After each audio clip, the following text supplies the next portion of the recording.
Hello, YouTube. I don't usually keep up with the news. Sometimes I do, but I just wanted to talk about a topic that really bothers me because I have a black son, and I thank God every day that he's not no hooligan. He's on a straight and narrow, and I just pray for him every day because he's a threat. And I know my son is a threat because he's educated, he knows how to be, he has self control, and he's going to college. He's graduating in June, and I'm really like praying over him. And he's been through a lot. 3.4 GPA, which is very rare for a young black man. A lot of our black men don't do well in school and can't read well, but my son can. And I don't take that for lightly. I don't brag about it, but and I to God be the glory, because a lot of our young boys are behind in school and end up shot or in jail. He's never been to juvie. He's not into gangs. He's not into none of that stupid stuff. And I really thank God for it, because it could have been another way. Not just because of the area I'm from, but a lot of our black men, I'm starting to believe it's a setup, because K Flock, um, so I just happened to see it on my news feed. He's going to jail for 30 years. The boy is 22 years old. His whole life is over just like that. And it's sad because I don't know if y'all noticed, those of y'all who are I'm 36. So those of y'all who's in y'all 30s, 40s, 50s, ever since Biggie and Tupac died, it's literally been it, it's crazy. They said how there's more black men in jail than there was in slavery, and I believe it. I really do, because it don't make no sense to me that, I kid you not, between, I want to say, 1996 up until now, it has to be at least 200 to 300 rappers that have died before their time or went to jail. There's another is a rapper called Tecta Nine or something. The one that did the song with Nicki Minaj, I Don't Got No Friends. He was in jail. Um, Pop Smoke died when he was 20. Then you had female rappers dying like after the pandemic, and it was like dying like flies. It was like so many rappers that was dying. And then it's like this one going to jail for 30 years. Then the other one, um, Lil something. I forget his name, but it's so many of them going to jail. So many of them going to jail. And then you have your R. Kelly's and Diddy's, and they're the exception as far as they did like real crazy crimes. But it's just really scary for our young black men. Like, even when they get out of the hood, it's like you pretty much safer in the hood than for to become. I think that is so embarrassing to your family, to your mama, to make it out the hood, to get riches and fame, to end up a slave, because that's slavery. When you end up in jail, folks, you become property of the state, right? It's not a badge of honor. It's really not. It's you become property of the state, and you become what the white man intended for you to become. And it's just really sad. And this is just, I know there's kids that watch me, like, I hope I'm helping somebody. Like, if go to school, stay in school, and stay out the streets. All this gang banging and stuff is corny. Like, truth be told, it's corny. They don't tell you that, but it's corny. It's we the only race of people that, if somebody go to school and they doing the right thing, oh, you trying, or if you know how to speak properly, oh, you trying to be white, or if you have any intelligence with yourself, oh, you trying to be white, oh, you bougie.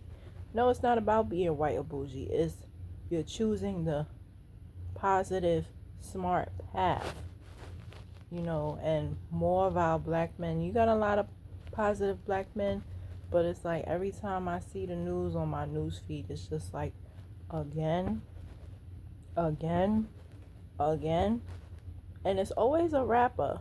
You don't never hear of another R&B artist or rock and roll artists, or some of the rock and roll artists, like, they'll commit suicide because some of them are on drugs. But for the most part, they not going to jail. They not. So what is it about rappers? What is it about that genre? What is it about our race that we glorify death and jail? It's just not cool. And then what ends up happening is the women, right? We have to end up doing everything.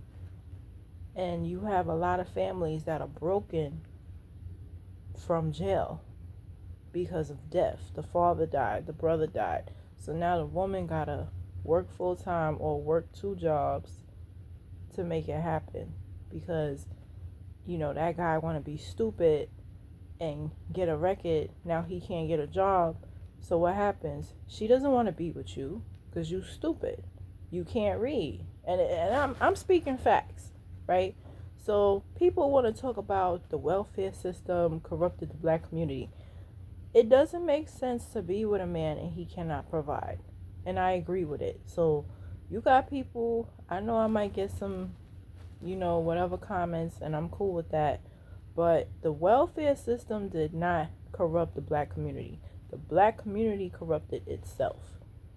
For you as a man to think that it's okay to live with a woman and she has a place to stay, food to eat, she's getting food to, and you think it's okay for you to not get a job, something is wrong with you. And you need to be kicked out. So I agree with that, with the whole public assistance thing. A lot of people have to lie, because if you put a man on the benefits, you can't do that. They're helping the woman and the child, because the woman has to watch the child, right? She has to watch the child. She has to pick out the daycare.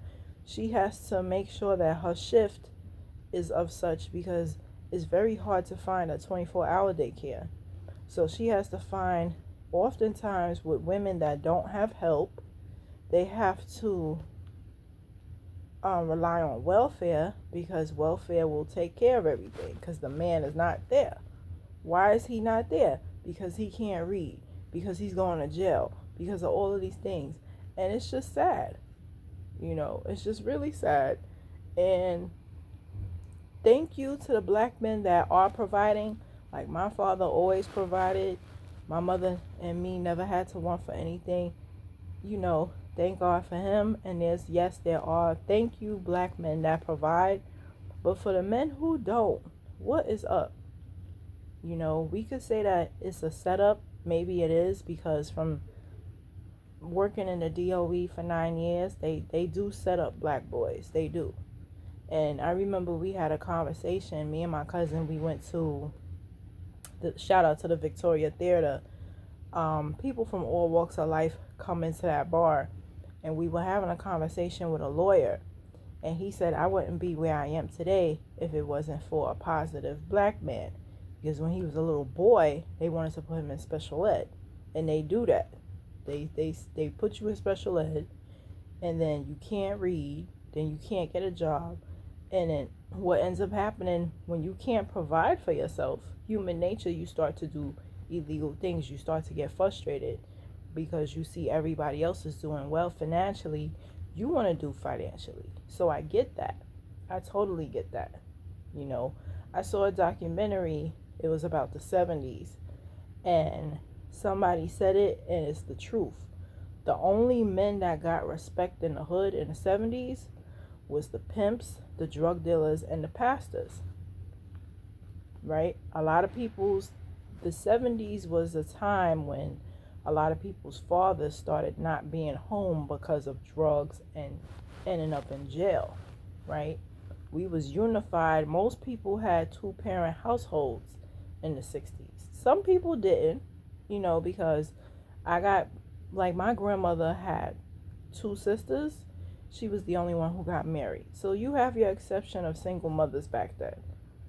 But for the most part, people got married, and those men had jobs in spite of the racism. So that's why you can't say, the white man, when you had men in the household back then working. Did they work for corporate? No. They had regular what my father would call 2x4 jobs, shining shoes.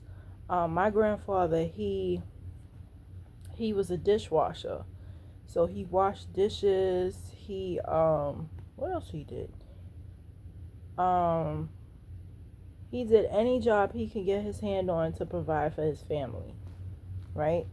He wasn't the smartest or the most educated because he had to drop out of school because his father passed away from diabetes. Back then there was no medicine, no nothing. So when he was in 8th grade, he had to work and provide for his family, right?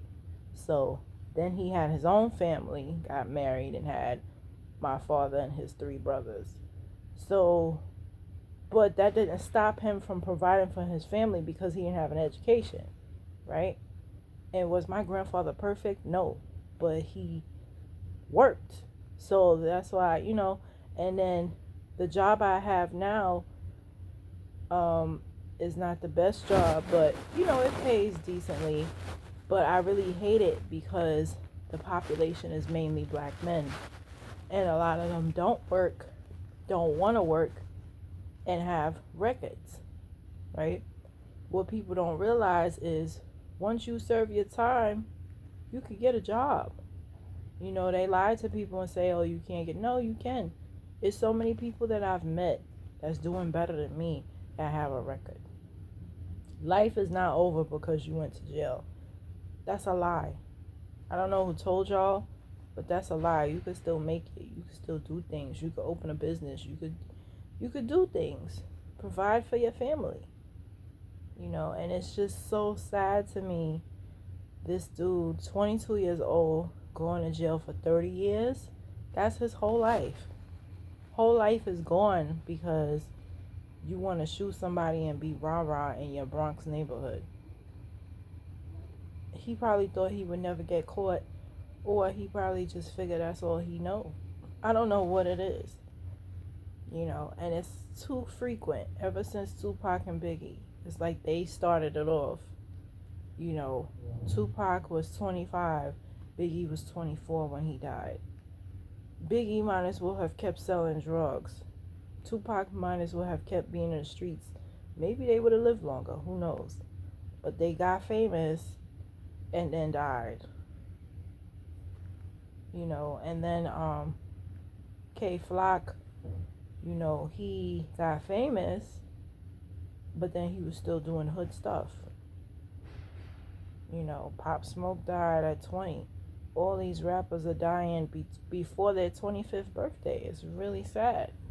It's really sad. I remember being 25. I was only out of my parents' crib 3 years, and I went on my first vacation. 25, you're just starting to live life. You're just learning yourself. You're just, it's sad. You have your exceptions, like Aaliyah died in a plane crash, left eye, so I know y'all about to say, oh, but other people die young. Yeah, those are what you call rare occasions. But for the most part, too many of our black men are dying and going to jail. It's just so disheartening. And it's number one. Like they say, when I did the research on IBM in my school, they said it's white men in jail, but it's a lot as black men too, but comment, like, and subscribe. What is it? I wish we could brainstorm together to stop this from happening. How could we? I wish there was a way where we could just be a normal community, be like everybody else, where the man is in the household or at least helping out, or like, why we can't be like other cultures? Why is the black race, messed up? It's just sad. And it's like with me, I'm 36. My father's the only one. Literally, I've met a lot of people from school, college, and work. And out of all my black coworkers and friends and everything, my father is literally the only one. My father, and then 1, 2, Out of all my friends, it was one, two, three, and me, four. Four people with a father in the household. And I know a lot of people. I know a whole lot of people, you know. And we gotta do better. We gotta do better. Those are my thoughts.